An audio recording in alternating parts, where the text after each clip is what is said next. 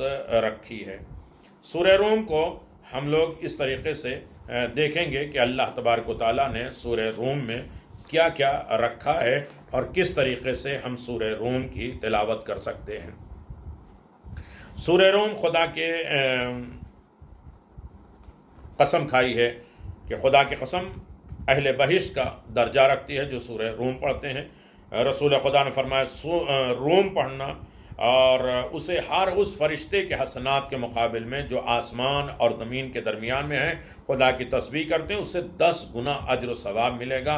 جو سورہ روم کو تلف کر دیتا ہے، چھوڑ دیتا ہے، اسے وہ تلف کر دیتا ہے، چھوڑ دیتا ہے۔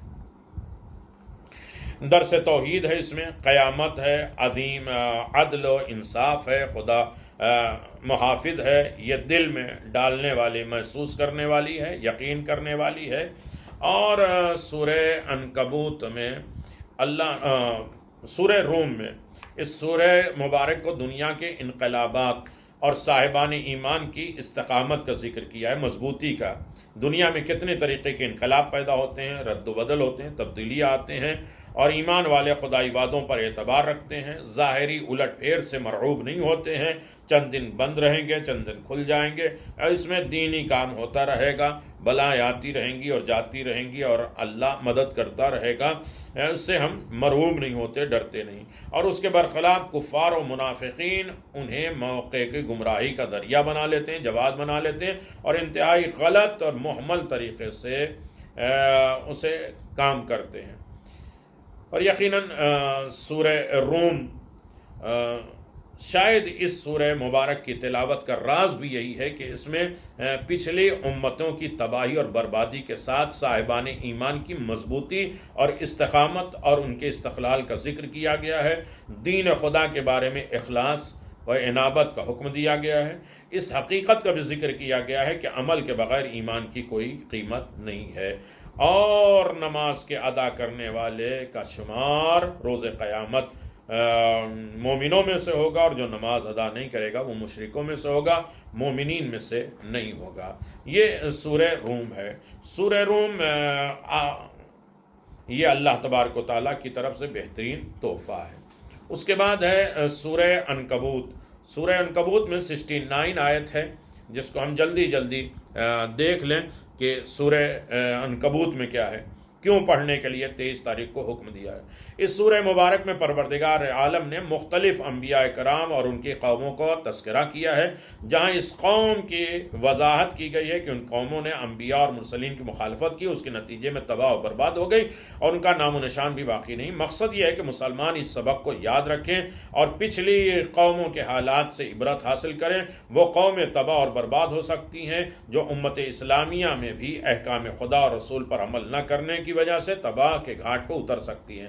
سورہ عنکبوت شب قدر، دعا، توبہ، استغفار، ذکر خدا کی رات ہے، لہذا اس رات میں تعمیر کردار کے تمام اسباب فراہم کیے گئے ہیں۔ تلاوت کے مرحلے پر سورہ عنکبوت کا انتخاب، عنکبوت یعنی مکڑی، اس لیے کیا گیا ہے کہ اس سورہ میں بار بار مسلمانوں کو راہ خدا میں جہاد نفس کی دعوت دی گئی ہے، اور آخر میں باطل کی کمزوری کا طرف اشارہ دیا ہے۔ باطل مکڑی کے جالے کی طرح ہے، وہ مکڑیاں جو حفاظت کرنے والی تھیں وہ حفاظت کرنے والی اور ہیں۔ باطل اپنے جاہ و جلال اور مکڑی کا جال بھی بچھا لے، لیکن ان کا جال جو ہے وہ مکڑیوں اور عنکبوت جیسی کوئی اہمیت نہیں رکھتی ہے، اسے توڑا جا سکتا ہے، ختم کیا جا سکتا ہے۔ عنکبوت اولی العزم کے قیام ہے، مشرکوں کے بت پرستوں کا تذکرہ ہے، جابروں ستمگروں اور ان کی جنگ میں فتح ہے، ظالم کی تباہی کا تذکرہ ہے۔ اس میں 11 آیتیں مدینے کی ہیں اور باقی سب مکی ہے۔ بہت اجر و ثواب ہے اور یقیناً 22 کو اگر انسان پڑھے گا تو اہل بہشت میں ہوگا اور بے انتہا فائدہ ہوگا۔ اور اس کے بعد سورہ دخان ہے۔ سورہ دخان قرآن مجید کے سوروں میں سے ہے کہ جس کے پڑھنے کا بے انتہا ثواب دیا گیا ہے۔ سورہ دخان بھی 23 تاریخ کو پڑھنے کا حکم دیا گیا ہے۔ میں بہت جلدی آپ کی خدمت میں 2 لفظوں میں پڑھ کے بتا دوں۔ اس سورہ مبارکہ میں قرآن مجید کی شب قدر میں نازل ہونے کا تذکرہ ہے۔ اس رات کو مبارک رات قرار دیا گیا ہے، لہٰذا اس کی تلاوت مبارک رات میں مناسب ترین ہے اور محبوب ترین عمل ہے۔ پھر اس رات کی خصوصیت یہ بیان کی گئی ہے کہ اس میں تمام کام کے فیصلے ہوتے ہیں، اور قسم کھا کے اللہ تبارک و تعالیٰ نے فرمایا کہ وہ نازل کرنے والا وہی فیصلے کرنے والا ہے۔ اس سورہ کو دخان اس لیے کہا جاتا ہے کہ اس میں آثار احوال قیامت ہے۔ قیامت میں ایسے دھوئیں ہوں گے کہ کچھ نظر نہیں ہوگا، انسان کے دم گھٹیں گے، اور انسان کو متوجہ کیا گیا ہے کہ جس طرح دھوئیں سے انسان کا دم گھٹتا ہے اسی طرح کچھ منظر قیامت کا ہوگا، اور منظر میں یہی ہوگا کہ اگر کوئی عمل ہے تو اسی دنیا میں کرنا ہوگا، اور جہاں سانس لینا مقدر بنانے کے لیے ہے۔ اور اس سورہ مبارک کی تلاوت بے حد مفید ہے، اور یقیناً دخان قیامت میں جو سانس آ رہی ہے، راستہ دیکھنے کے امکانات پائے جاتے ہیں۔ اسی دنیا میں اگر انسان یہ کام کر لے تو ہمیشہ کامیاب ہو جائے گا۔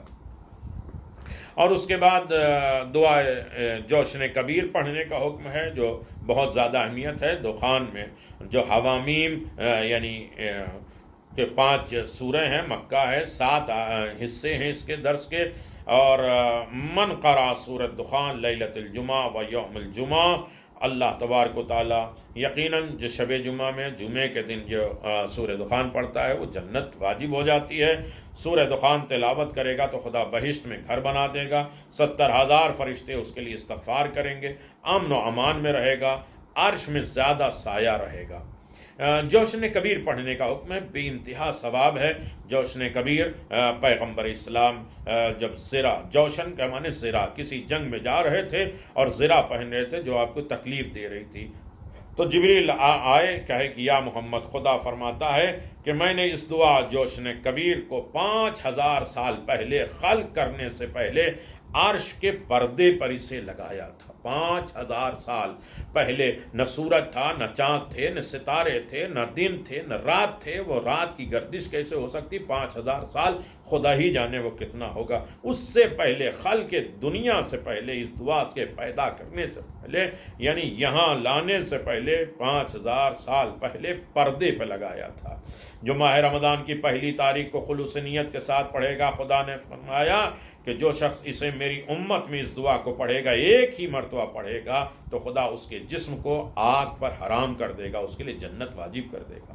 جبریل امین کسی جنگ کے موقع پر اسے لائے تھے زرہ بنا کر، امت کے امن و امان کے لیے ہے، عذاب قبر سے محفوظ رکھتی ہے۔ کفن بنا لو تو کفن سکون بنتا ہے، کفن پہ جوشن کبیر لکھا جائے۔ 70 انبیاء اور ملائکہ خلق ہوتے ہیں، تسبیح و تحلیل بجا لاتے ہیں، جہنم اس کے اوپر حرام ہو جاتی ہے، مرتبہ اس کا بلند ہو جاتا ہے، اور ملک زندگی اس کے گناہ ختم کر دیتے ہیں۔